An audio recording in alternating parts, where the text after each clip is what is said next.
the Economist came up with a tagline, playing with fire, which is very apt, looking at the worrying trend taking place after the organized race-based rally on the 16th of September.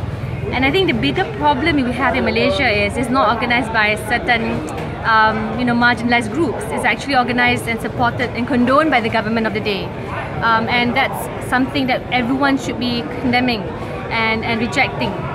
And I think the issue of our presence is really to defend the Malay position, the Malay rights, because if you track every election, the issue of the race card and religious card has always been utilized to deflect from the main concerns affecting the country, and at this time is no different.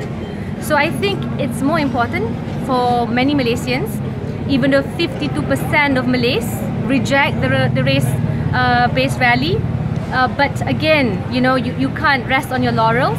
You have to make sure we do whatever we can to clearly explain the plight, the position, the economic difficulty that the Malaysians are facing is actually due to corruption, abuse of power, and Najib's failure in governing the country. So I think it's important to sort of fight back the narrative. You have to seize the narrative, and you have to really ensure that authorities, and I hope Dato' Sri Zahid Hamidi stays true to his words, do their part, not only in maintaining peace, but also on reprimanding and disciplining the members of cabinet, leaders in UMNO, to not use the racial card and not to spur and encourage the racial slurs, which I'm reliably informed is also thrown at reporters. Well, how valid is that claim that Malays are being threatened and insulted, especially with the birthday and all that? How valid is it? I mean, like I said, it's a normal card that's been utilized in deflecting from the major issues. The first 3 birthday rallies, I mean, well established, clear-cut Malay presence. Are you going to use that again to say that non-Malays have been marginalized? Come on. So for me, this is a ridiculous claim. It's just that when authorities play a part, colluding and allowing it to spiral out of hand, that's where the real danger starts. So for me, it's great that today's rally is called off, but I feel that more needs to be done, because it's going to be an awareness plan, and we're also fighting against government of the day. I mean, Najib is comfortable. He's comfortable with using race and religion. So I think Malaysians need to do their part to communicate the truth and to really focus on the fact that we have a Prime Minister who's being investigated, or he's the subject of an FBI investigation. It doesn't get any worse than that.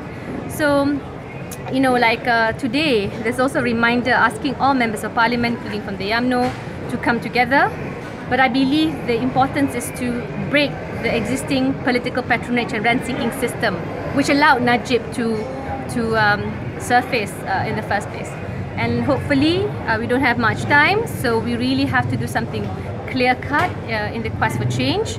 And I hope, Dato' Sri Zahid Hamidi's calls are going to be followed by something substantive, which includes the dropping of charges against opposition leaders. But just one last question. Are you happy with how authorities have sort of reacted to this rally? Did it take too long to react? Of course, clearly they are suffering from delayed reaction syndrome. But I think it's baby steps. And I hope they realize that at the end of the day, if they continue to allow to fester this race-based movement to fester, everyone's going to lose out. So baby steps, like I said, I want to see more. I want to see not just the small players, Dato' Yusof,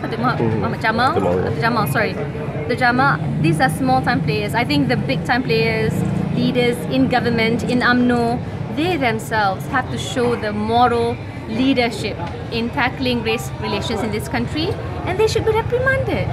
I mean, UMNO has a clear-cut disciplinary committee. What are they doing about it? So, small, minuscule baby steps, but we are expecting more, and we hope that more substantive measures will come.